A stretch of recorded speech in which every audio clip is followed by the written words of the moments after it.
এখন যেটা দেখতে পাচ্ছ এটা ছিল মহারাষ্ট্রের কোলাপুর লক্ষ্মী মাতাজির মন্দির। তো এটা মহারাষ্ট্রে। তো দেখো এই মন্দিরে প্রচুর ভিড়, লাইন দিয়ে দাঁড়িয়ে থাকতে হয়। আর এই মন্দিরটা মহারাষ্ট্রের কোলাপুর লক্ষ্মী মাতাজির মন্দির। তো প্রথমেই যেটা দেখলে ওটা হচ্ছে খাওয়া দাওয়ার জায়গা, তো ওখানে খাওয়া দাওয়া করা হয়েছে। তারপরে দেখো কিছু পিকচার আমি তোমাদের সাথে শেয়ার করছি, মহারাষ্ট্রের লক্ষ্মী মাতাজির মন্দিরের পিকচার। তো কোলাপুর জায়গাটার নাম মহারাষ্ট্রের কোলাপুর। তো এখানে যে মন্দিরের পিকচারগুলো আমি তোমাদের সাথে শেয়ার করছি, কারণ মন্দিরের ভিতরে কোনো মানে ছবি তোলা, ভিডিও করা কোনো কিছু অ্যালাউ ছিল না, যা কিছু বাইরে থেকে আমি তোমাদের সাথে শেয়ার করলাম। তো মন্দিরটা খুবই সুন্দর, খুবই অপূর্ব, অনেকটা বড় এরিয়া নিয়ে মন্দির।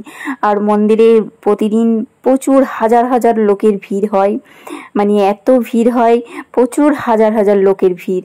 তো আমরাও অনেকটা মানে অনেক ভিড়ের মধ্যেই ছিলাম। হ্যাঁ, তো কেমন লাগলো তোমাদের এই মহারাষ্ট্রের কোলাপুর লক্ষ্মী মাতাজির মন্দির?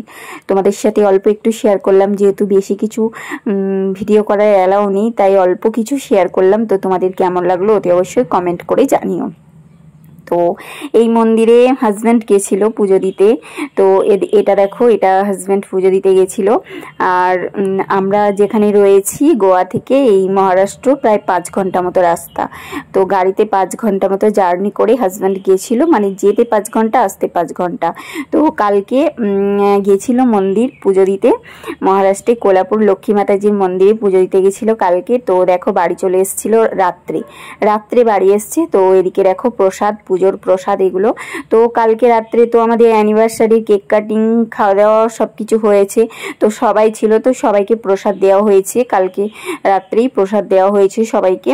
তো সবাইকে প্রসাদ দেওয়ার পর যেটুকু বাকি অবশিষ্ট আছে সেগুলো আমি এখন রেখে দিচ্ছি। তো এখানে তো নারকেল মাস্ট, নারকেল তো পুজোতে থাকবেই, এরকম নিয়ম। আর এদিকে দেখো সন্দেশগুলো, লাড্ডুগুলো আমি এবার সমস্ত কিছু টিফিনের মধ্যে ভরে রাখছি, পরে পরে খাওয়া হবে, যেহেতু এটা প্রসাদ। তো ঠাকুরের প্রসাদ, তো চলো রেখে দিই। সবাইকে দেওয়ার পর যেটা আছে সেটা আমি এখন রেখে দিচ্ছি। আর কি বলতো, মানে এই মন্দিরটা না খুবই, মানে কি বলবো, প্রচুর জাগ্রত মন্দির আর খুব ভালো। তাই হাজব্যান্ড গিয়েছিল ওখানে পুজো দিতে মায়ের মন্দিরে। তো মন্দির থেকে দেখো এগুলো প্রসাদ, এগুলো প্যাকেট সমেত লাড্ডু। তো এই লাড্ডুগুলো খেতে খুবই টেস্টি ছিল, প্রসাদ তো খুব সুন্দর খেতে, নর্মাল লাড্ডুর থেকে এই প্রসাদের লাড্ডু মানে খুবই ভালো খেতে। তো এদিকে দেখো আমি সব রেডি করে রাখছি। আর কালকে যে আমি তোমাদেরকে বলছিলাম, কালকে আমাদের রান্নাবান্না, খাওয়া দাওয়া, একটু সেলিব্রেশন হয়েছে। তো আমি একা করেছিলাম, কারণ হাজব্যান্ড এই মন্দিরে পুজো দিতে গেছিল তার জন্য। Good afternoon friends. তো এখন বিকাল 6টা মতো বাজে, 6টা 10-15 এরকম বাজে, কিন্তু এখানে তো 6টা মানে অনেক বিকাল। তো কালকে হাজব্যান্ড মহারাষ্ট্র গেছিল, মহারাষ্ট্র কোলাপুর এক লক্ষ্মীজি মন্দির, মানে একটা লক্ষ্মী মাতার মন্দির গেছিল। তো পুজো দিতে গেছিল মহারাষ্ট্র। তো এখান থেকে মহারাষ্ট্রটাও অনেকটাই দূর, মানে ওই মন্দিরটা 5 ঘন্টা মতো দূর, 5 ঘন্টা মতো দূরে। তো ওই লক্ষ্মী মাতার মন্দিরে পুজো দিতে গেছিলো, মহারাষ্ট্র কোলাপুর লক্ষ্মী মাতার মন্দির, লক্ষ্মীজির মন্দিরে পুজো দিতে গেছিলো। তো এই যে প্রসাদ, পুজোর প্রসাদ, তো সবাইকে দেওয়া হয়েছে, পুজোর প্রসাদ সবাইকে দেওয়া হয়েছে। তো সবাইকে দেওয়ার পরে যেটুকু বাকি অবশিষ্ট ছিল সেটা এখন আমি টিফিনের মধ্যে রেখে দিলাম। এই যে এক ধরনের সন্দেশ, লাড্ডু, তো এগুলো সবই দেওয়া হয়েছে। তারপরে নারকেল, তো সবই দেওয়া হয়েছে। সবই দেওয়ার পর, আর এই যে নারকেল, তো সবই দেওয়ার পর আর এই পড়ে আছে। তো চলো আমি একটু প্রসাদ খেয়ে নেবো এখন। আর আমি যদিও প্রসাদ খেয়েছি, কালকেও খেয়েছি, কালকে রাত্রে 9টার সময় বাড়ি ফিরেছি। সকালবেলা 8টার সময় বেরিয়েছিল, 9টার সময় বাড়ি ফিরেছে। তো চলো একটু প্রসাদ খেয়ে নিই, পুজোর প্রসাদ একটু খেয়ে নিই।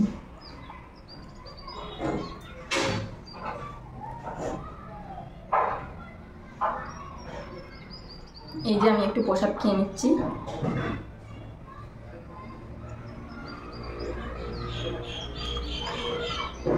লাড্ডুগুলো হেভি টেস্টি।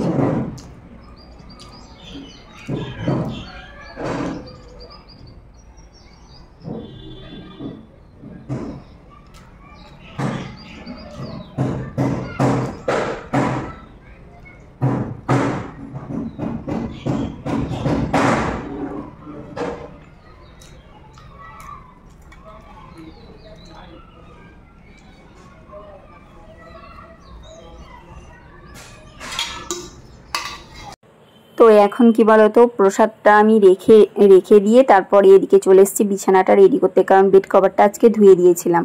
তো বালিশ কভার, বেড কভার সমস্ত কিছু ধুয়ে দিয়েছিলাম, জামা কাপড় সব শুকিয়ে গেছে, ওগুলো এবার গুছিয়ে রাখছি।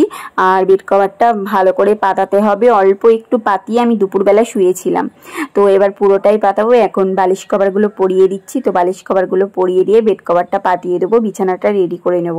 তারপরে তো এটা বিকাল মানে আজকে যে ভিডিওটা আমি তোমাদের সাথে শেয়ার করছি এটা দুদিনের ভিডিও। এটা দেখো আমি দুপুরবেলা ঘুম থেকে উঠে আমি তোমাদের সাথে শেয়ার করলাম, আর কিছু মন্দিরের দৃশ্য শেয়ার করলাম, মহারাষ্ট্রের কিছু মন্দিরের দৃশ্য, তো ওগুলো শেয়ার করলাম। আর এদিকে দেখো তারপরে প্রসাদটা রেখে দিলাম, তোমাদের সাথে কিছু কথা বললাম। আর এদিকে আবার চলে এসেছি বিকেলবেলা, বেড কভারটা যেহেতু শুকিয়ে গেছে, এই বেড কভারটা পাতিয়ে দেওয়ার জন্য চলে এসেছি। আর কি বলতো, বেড কভার রয়েছে কিন্তু ওগুলো আর পাতাবো না, কারণ বাড়ি চলে যাব, তো ওগুলো আর পাতানোর দরকার নেই। তার জন্য কি বলতো, একটা বেড কভারই এখন ইউজ করা হোক, আর বাকিগুলো এখন সব রেখে দিয়েছি। যত ইউজ করব ততই তো আমাকে কাচতে হবে, তার জন্য একটা কেচে একটাই মানে রেখে দিচ্ছি, এরকম আর কি। তো এদিকে দেখো বিছানাটাও সুন্দর করে গুছিয়ে নিচ্ছি। আর বেড কভার, পরিষ্কার করা বেড কভার বিছানায় পাততে খুব সুন্দর লাগে, মানে খুব ভালো লাগে, তাই না? তো ভালো লাগে, আমার তো খুব ভালো লাগে। হ্যাঁ, যে পরিষ্কার বেড কভার বিছানায় পাততে খুব ভালো লাগে। নর্মাল অন্যান্য দিনের থেকে এইটা যেন বেশি ভালো লাগে, বিছানাটার যেন সৌন্দর্য অনেক বেড়ে যায়, তাই না বলো? তো এদিকে দেখো আমার বেড কভার পাতানো হয়ে গেছে, কিন্তু বাইরে এখনো অনেক জামা কাপড় রয়েছে, সেগুলো তুলে নিয়ে এসে গুছিয়ে টুছিয়ে রাখার এবার পালা। তো দেখো আবারও কিছুটা জামা কাপড় তুলে নিয়ে চলে আসলাম, তারপরে এবার গুছিয়ে টুছিয়ে রেখে দেবো, কারণ গুছিয়ে না রাখলে সেই এলোমেলো হয়ে ভালো থাকে না। আর এটা দেখো টেবিলের কভার, কালকে যে সেলিব্রেশনের কেক কাটা হয়েছিল, সেই কেক কাটার জন্য টেবিলটা পাতিয়েছিলাম, মানে এই টেবিল কভারটা পাতিয়েছিলাম, তো এখন এবার আবার তুলে রাখবো, মানে রেখে দেবো, তার জন্য গুছিয়ে নিলাম ভালো করে। আর একটু কেকও লেগে গেছিলো, ধুয়েও দিয়েছিলাম। আর এদিকে দেখো আমি যে ড্রেসটা পরেছিলাম সেটাও কেচে দিয়েছিলাম, সবই কেচে দিয়েছিলাম, কারণ খাওয়া দাওয়া হয়েছে, এঁটু লেগে গেছিলো, তাই সমস্ত কিছু কেচে ধুয়ে আমি আজকে আবার সব গুছিয়ে রাখলাম। তো বিছানা গোছানো পর্যন্ত ছিল, ওটা আগের দিনের ভিডিও। বিকালের দিকে অল্প একটু শ্যুট করেছিলাম, তারপর আর কিছু শ্যুট করা হয়নি। আর এখন থেকে যে আমি বোতলে জল ভরছি, এটা হচ্ছে পরের দিন সকালবেলার ভিডিও। তো এখন প্রথমে বোতলগুলো খালি হয়ে গেছে, এগুলোতে মানে বোতলগুলো ভর্তি করে নিই, সমস্ত বোতলে জল ভরে নিই, তারপরে আবার সকালের যে সমস্ত বাসি কাজ আছে সেগুলো করব। তো দেখো আমি বোতলগুলো সব একটা করে জল ভরে নিলে না সারা দিন চলে যায়। এই যে আজকে সকালে জল ভরছি, কালকে সকাল পর্যন্ত হয়ে যাবে, তো কাল সকাল পর্যন্ত আর বোতলে জল ভরার কোনো ঝামেলা থাকবে না। আর বোতলে জল ভরাটা যে কি বোরিং কাজ, কি বলবো। আর এদিকে দেখো হাজব্যান্ড মাছ নিয়ে এসছে, দেখো একদমই জ্যান্ত মাছ, দেখো মাছটা এখনো জ্যান্ত আছে, নড়ছে। তো একদমই জ্যান্ত পুকুর থেকে ধরে আনা টাটকা মাছ, দেখো বালি টালি লেগে রয়েছে, কারণ পুকুর থেকে ধরে নিয়ে এসেছে, তারপরে জাল থেকে তুলে বালির মধ্যে রেখেছে, তো দিয়ে সেই টাটকা মাছ কিনে নিয়ে এসছে। তো একদমই দেখো টাটকা, নড়ছে। এটা হচ্ছে মৃগেল মাছ, এটা 1 কিলো সাইজের, আর এটা কাতলা মাছ ছিল, এটা ছিল 2 কিলো সাইজের কাতলা মাছ, মোট 3 কিলো মাছ। তো ফাইনালি দেখো হাজব্যান্ড 3 কিলো মাছ কিনে নিয়ে এসছে। একটা মৃগেল মাছ 1 কিলো সাইজের, 1 কিলোর থেকে হয়তো বেশি হবে, 1 কিলোর থেকে বেশি ছিল, আর এটা ছিল 2 কিলো সাইজের কাতলা মাছ। তো এই যে 3 কেজি 3.5 কেজি মাছ নিয়ে এসছে, তো এখন নিয়ে এসছে, হাজব্যান্ড কাটছে দেখো মাছগুলো। আর এদিকে আমার এখন সম্পূর্ণ কাজ করে কমপ্লিট হয়নি, তো আমি এদিকে কাজ করছি, আর এদিকে হাজব্যান্ড মাছ নিয়ে চলে এসছে। একদিকে ভালো হয়েছে, কারণ ঘরটাও এখনও মোছা হয়নি। তো দেখো ফাইনালি মাছগুলো কাটা কমপ্লিট হয়ে গেছে, ধোয়াও হয়ে গেছে, দুটো জায়গায় করে রাখা হয়েছে। এই মাছগুলো যেগুলো দেখছো, এই মাছগুলো চলে গেছে, আর আমাদের বাড়িতে খাওয়ার জন্য অল্প কিছু রাখা হয়েছে, ওই মাছটা চলে গেছে। তো ওই মাছটা পাঠিয়ে দেওয়া হয়েছে, আর এই মাছটা পাঠিয়ে দেওয়া হয়েছে বলতে খাবার জন্য পাঠিয়ে দেওয়া হয়েছে। আর এদিকে অল্প কিছু মাছ আবার আমাদের জন্য আছে, কারণ এখানে যদি মাছটা রান্না হয় সবাইকে আবার এখানে আসতে হবে খেতে, তার জন্য পাঠিয়ে দেওয়া হয়েছে মাছটা। তো সবাই যেখানে থাকে মানে যে গেস্ট হাউসে থাকে তো ওখানে পাঠিয়ে দেওয়া হয়েছে। আর এখানে রান্না করলে দিনের বেলা দুপুরবেলা তো আসার টাইম হবে না, কাজে ব্যস্ত থাকবে তো, আর রাত্রের দিক হলে সবাই চলে আসতে পারতো আমাদের রুমে, তো এখানেই খাওয়া দাওয়াটা হতো। তো দুপুরবেলা যেহেতু এখন তো সকালের দিকে মাছটা নিয়ে আসছে, তার জন্য গেস্ট হাউসে মাছটা পাঠিয়ে দিয়েছি। আর এদিকে এখন দেখো আমি স্নান টান করে নিয়েছি, স্নান টান করে আজকে চুলটাও ধোয়া হয়েছে, তো চুলটা এখন ভিজে আছে, গুটিয়ে নিয়েছি কারণ রান্না করব, তো রান্না করার পর ছেড়ে দেবো। তো এদিকে দেখো আমি এবার মাছ ভাজবো, ওদিকে দেখো ভাতটাও বসিয়ে দিয়েছি, কারণ অনেকটাও দেরি হয়ে গেছে, যেহেতু মাছটা চেনেছিল তার জন্য আমার স্নান করতে একটু দেরি হয়ে গেল। তো এদিকে দেখো আমাদের জন্য মাছ আছে, কাতলা মাছের মাথা, ইয়া বড় মাথা, তারপরে মাছের ডিম, মানে আমাদের দুজনের খাবার। স্নান টান করে আমি রান্না করে চলে এসেছি, এখন রান্না করছি। তো মাছ আছে, তো এই যে মাছ আছে, এই যে দেখো একদমই বড় সাইজের কাতলা মাছের মাথা, লেজা, পিস, মানে অল্প কিছু আছে মানে আমাদের খাবার মতো, আর বাকিটা ওখানে পাঠিয়ে দেওয়া হয়েছে। তো এই যে মাছ, এখন মাছ ভাজবো, মাছের ডিম আছে ভাজবো, আর এই যে মাছ ভাজবো। তো চলে এখন রান্না করে নিই, ভাতটা বসিয়ে দিলাম, ভাত বসানো হয়ে গেছে, এবার আমি মাছটা ভেজে নেব, তাহলেই হবে।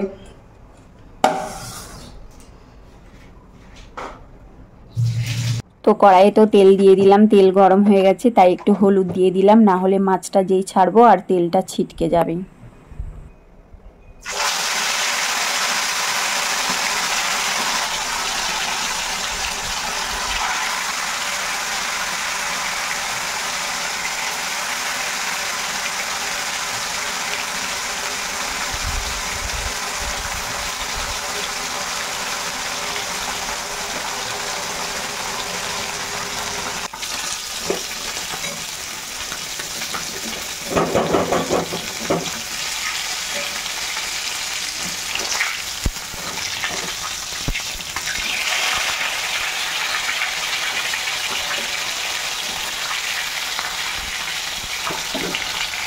তো দেখো আমার ভাতটাও ফুটে গেছে, ভাতটা অলরেডি ফুটে গেছে, আর ভাতটা তো বেশি টাইম লাগে না হতে।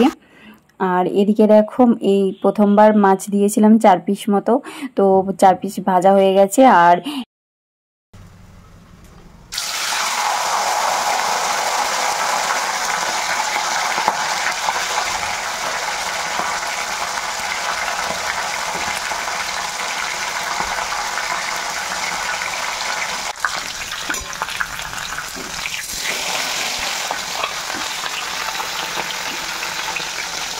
ওদিকে দিয়ে দিলাম মাছের মাথা ভাজতে। তো এখন মাছের মাথা ভাজা হচ্ছে, আর এত বড় মাছের মাথা যে একটা করেই ভাজতে হবে।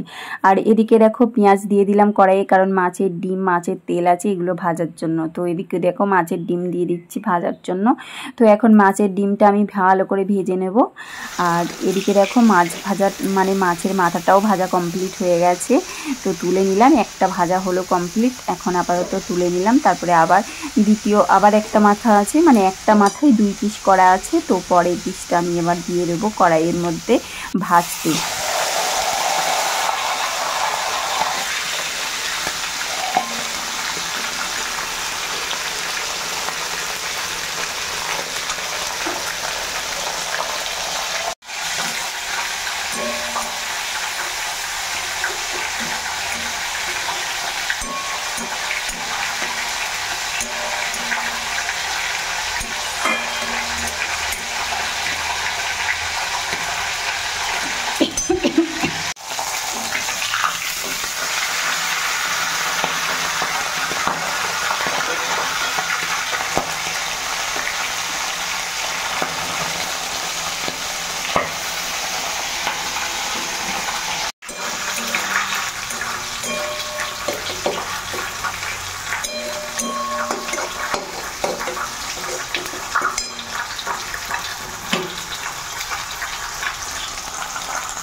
আমার মাছ ভাজা কমপ্লিট হয়ে গেছে। এবার দেখো আমি খেতে বসবো, কারণ আমার অনেক খিদে পেয়ে গেছে, অনেক দেরি হয়ে গেছে মাছ রান্না করতে করতে। কিন্তু মাছ তো কোনো কিছু রান্না করিনি, শুধু ভেজে নিলাম, কারণ এখন অনেক দেরি হয়ে গেছে, খিদেও পেয়ে গেছে। তার জন্য আর বেশি কিছু আর মাছের কিছু রান্না করলাম না, রাত্রে রান্না করব, কারণ হাজব্যান্ডও তো অফিসে আছে। তো চলো রাত্রেই একবারে রান্না করে খাওয়া যাবে। তো ফ্রেন্ডস, আমার রান্না কমপ্লিট হয়ে গেছে আর এখন 2:30 বেজে গেছে। তো আমার অনেক খিদে পেয়ে গেছে, মাছগুলো শুধু শুধু ভেজে নিলাম। মাছগুলোর আজকে আর কিছু রাত্রে রান্না হবে, যা রান্না করার রাত্রে করব। আর আজকে ভেজে নিলাম ভাজা মাছ, আর মাছের ডিম আর মাছের তেল বেরিয়েছিল, ওটাও একসাথে ভেজে নিয়েছি। তো আর কিছু করা যাবে না, তো এই দিয়েই খেয়ে নেব। তো চলো আজকে কি কি খাচ্ছি, দুপুরের লাঞ্চ তোমাদেরকে দেখাচ্ছি। আর অনেক দেরি হয়ে গেছে আর আমার অনেক খিদেও পেয়ে গেছে। তো মাছের ঝাল আর হবে না, রাত্রে করবে, এখন আর করছি না, 2:30 বেজে গেছে। তো চলো আমি এবার খাওয়া দাওয়া করে নিই, আমার প্রচুর প্রচুর খিদে পেয়ে গেছে। দেখো দুপুরের লাঞ্চ, সকালের একটু আলু ভাজা, মাছ ভাজা নিয়েছি, আর এই যে আমের চাটনি, এই যে এটা পোস্ত ভাজা, পেঁয়াজ দিয়ে পোস্ত ভাজা, এই যে দেখো পোস্ত ভাজা, আর এটা মাছের ডিম ভাজা পেঁয়াজ দিয়ে। তো এই আমি এখন দুপুরের লাঞ্চ করব। তো চলো তাড়াতাড়ি করে, খিদে পেয়ে গেছে, অনেকটাও বেজে গেছে। তো এবার আমি খেয়ে নেবো, চলো। তো দুপুরের লাঞ্চ করতে শুরু করে দিলাম, কারণ অনেকটা দেরি হয়ে গেছে আর অনেকটাও খিদে পেয়ে গেছে, তার জন্য তাড়াতাড়ি করে খেয়ে নিচ্ছি। আর এদিকে দেখো রাত্রে রান্না কমপ্লিট। রাত্রে দেখো মাছ দিয়ে, ডাঁটা দিয়ে, আলু দিয়ে ঝোল বানিয়েছে, আর মাছের ডিম ভাজা আছে। তো এই দিয়েই রাত্রের হয়ে যাবে। তো আজকে বেশি কিছু শ্যুট করিনি, তো এতটাই শ্যুট করেছি। তো ভালো লাগলে লাইক করে দিও, তো লাইক কমেন্ট শেয়ার করে দিও। সকলেই tata, bye bye, good night. আবারও ফিরে আসবো পরের ভিডিওতে।